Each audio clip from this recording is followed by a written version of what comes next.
العالمين وبه نستعين.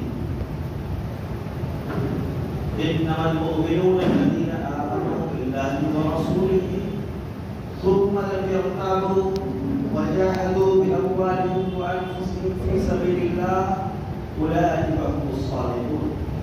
درود و سلام ہو اس نبی مکرم جس کا غزوہ میں دندان مبارک شہید ہوئے. درود و سلام ہو اس آخری نبی پہ جو آخری وقت تک یا امتی یا امتی یا امتی کہتے رہے. آج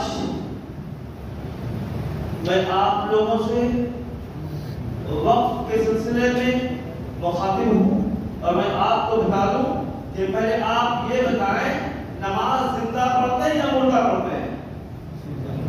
جی الحمدللہ. اس کا مطلب یہ آپ تمام لوگ زندہ ہیں, زندہ قوم کے افراد ہیں, ہے نا انشاءاللہ؟ انشاءاللہ. تو آخری وقت تک بیٹھے انشاءاللہ.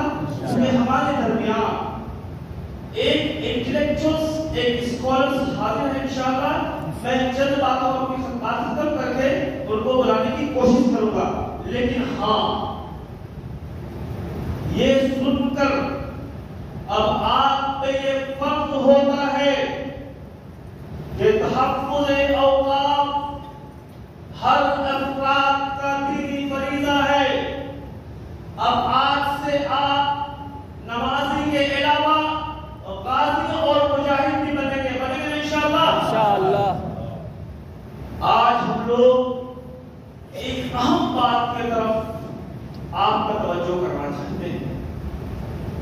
وقت کیا ہے اس کے بعد ابھی حضرت نے کہا بہت سارے ہاتھیں ہم نے دیکھی نہیں اٹھا. اس کا مطلب یہ ہے وہ نہیں جانتے ہیں. اور میں خصوصی طور پہ اپنے نوجوانوں سے مخاطب ہوں جو ملک کے سرمایہ ہیں, قوم کے ایسٹس ہیں, آنے والے مستقبل ہیں. چونکہ مجھے معلوم ہے یہ ضعیف لوگ, یہ بوڑھے لوگ, یہ کمزور لوگ صرف آپ کو مشورہ دے سکتے ہیں. میدان میں آپ کو ہی آنا پڑے گا. انقلاب زندہ باد کی آواز آپ کو لگانی پڑے گی. نعرہ تکبیر کی صدا سے پورے ہندوستان کی زمین کو گونجا دینا آپ کا کام ہے. آپ انشاءاللہ کیوں نہیں کہتے؟ آپ تو ہماری سرمایہ حیات ہو, تم کس کے طرف دیکھ رہے ہو؟ وقت کیا ہے اس کے بعد چھوٹی سی مدت یہ ہے کہ جس کسی شخص نے اپنے کمائی سے ایک زمین لی یا زمین کا کوئی ٹکڑا یا حصہ لیا, اس کو مسجد, مدرسہ, اسکول, کالج, یونیورسٹی, ہاسپٹل بنانے کے لیے دے دیا. اب اس کا مالک صرف اور صرف کون ہوگا؟ اللہ. اللہ. دیکھیں آپ زندہ قوم کے افراد بھی آپ نے کہا تھا, چونکہ ہمیں معلوم ہے آپ کی خاموشی نے آپ سے آپ کی بابری مسجد چھین لی. کسی شاعر نے کیا خوب کہا ہے کہ خاموش مزاجی تمہیں جینے نہیں دے گی, خاموش مزاجی تمہیں جینے نہیں دے گی. اس دور میں جینے کے لیے بحران مچا. آپ کیا سمجھتے ہیں آپ کی خاموشی آپ کی شرافت کی دلیل بنے گی؟ ہرگز نہیں. وہ آپ کو ممکن سمجھیں گے. آپ تو شہاب الدین, آپ محمد غزنوی کے اولاد ہو, آپ شہید ٹیپو سلطان رحمۃ اللہ علیہ کے اولاد ہو, آپ صلاح الدین ایوبی کے اولاد ہو, جس نے کہا ہے اللہ پاک نے کیا خوب کہا تھا, دشت تو دشت ہے دریا بھی نہ چھوڑے ہم نے, پہلے ظلمات میں دوڑا کے گھوڑے ہم نے. آپ انہیں کے اولاد ہونا. آخر یہ کیوں آپ کو ڈرا رہا ہے, آپ کیوں دھمکا رہا ہے؟ میں آ رہا تھا وقت کی طرف. وقت کی معنی سمجھ میں آ گئی. اب جس چیز پہ وقت ہو گیا, اب اس پراپرٹی پہ نہ تو متولی کا حق ہوگا, نہ امام صاحب کا حق ہوگا, اور نہ ہی اراکین مسجد کا, نہ محلہ کے کسی افراد کا چلے گا. اب وہ ملکیت کس کی ہو گئی؟ اللہ کی. جی آپ بولے اللہ کی. اللہ کی ہو گئی. اللہ کی ملکیت ہو گئی نا. وہ ملکیت صرف اللہ کی ہوگی. اور وہ کب تک رہے گا یہ بتائیں؟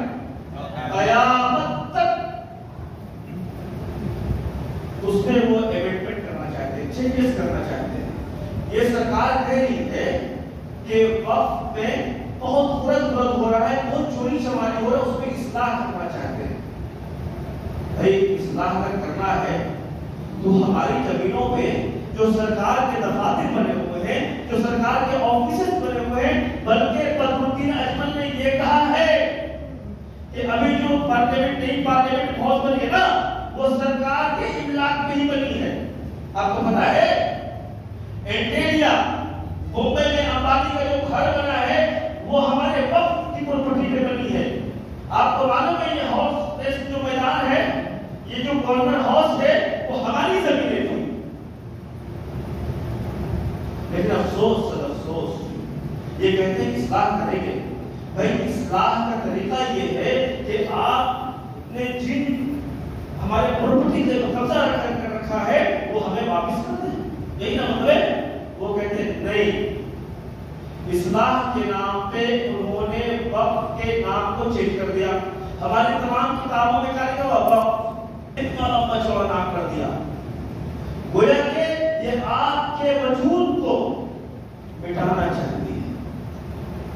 اب جب ہمارے بچے وقف کو پڑھیں گے تو کیا سننا ہے وہ, چونکہ انہوں نے پوری نام کو تبدیل کر دیا, یونیفائڈ وقف مینجمنٹ ایفیشنسی ڈیولپمنٹ.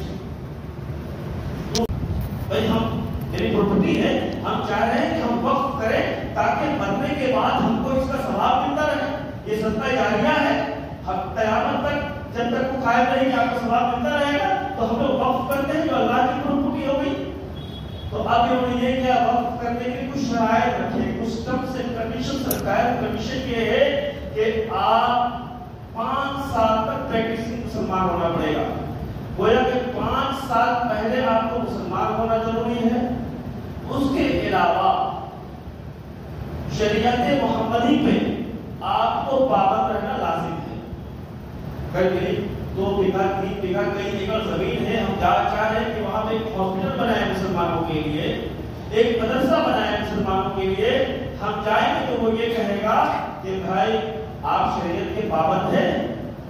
کسی نے ایجوکیشن لگا دی کہ یہ صبح کی نماز نہیں پڑھتا ہے تو آپ کا جو پراپرٹی ہے وقف نہیں ہوگا. کسی نے کہہ دیا کہ یہ روزے نہیں رکھتا ہے, اب آپ کا وقف نہیں ہوگا. سمجھا نہیں. اس کا مطلب یہ ہے کہ پیچھے کے دروازے سے اب جو وقف کا نظام ہے, جو وقف کا سسٹم ہے, اس کو ختم کر دینا چاہ رہا ہے. ہماری بزرگوں نے, ہمارے آباء و اجداد نے مسلمانوں کی فلاح کے لیے, مسلمانوں کی ترقی کے لیے, ہمارے ایجوکیشن کے لیے اور غریب یتیم مسکین بیواؤں کے لیے وقف چھوڑ کے گئے, تاکہ باوجود وسعت کے ہندوستان کی زمین جب اس پہ درد ہو جائے تو یہ وقف کے املاک سے, وقف کے پراپرٹی سے یہ فائدہ حاصل کرے.